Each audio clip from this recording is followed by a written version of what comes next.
2 days after a shooting that injured a child and a teenager after a youth football game at an Akron park, we're still waiting to learn more about a possible shooter who police say could be as young as 11 years old.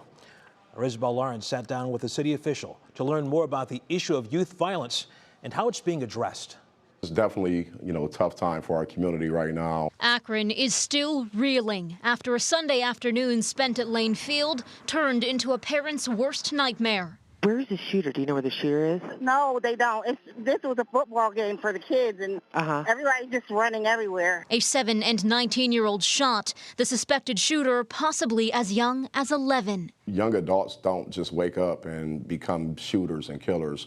So I think that as a community, it's really an opportunity for us to really start identifying what are we not doing to support these young adults. Denico Buckley-Knight is the Youth and Community Opportunity Director for the city of Akron. We do ask our youth to be involved with extracurricular activities so they can stay out of trouble. Trouble that Buckley-Knight has seen rise since the pandemic. He says Akron mirrors nationwide trends of young people grappling with mental health issues and rising violence. According to data from Summit County Public Health for 2020 to 2021, the second leading cause of death for 15 to 34-year-olds was assault. That was the third leading cause of death for 5 to 14-year-olds, following unintentional injury and cancer. Could you describe to us the impact of gun violence on these young people, especially when we lose a young person?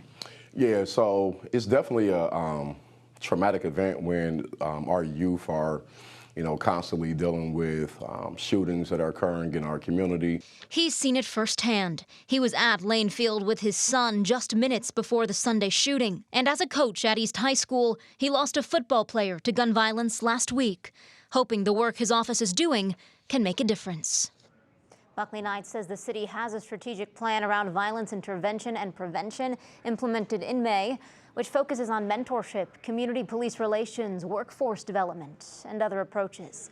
He also points to the out-of-school time network specifically for young people, which works to keep kids focused on the future and engaged in the community through avenues like sports and feedback from nonprofits. And we'll have the latest on Sunday's shooting tonight at 11. Isabel Lawrence in the newsroom. Thank you.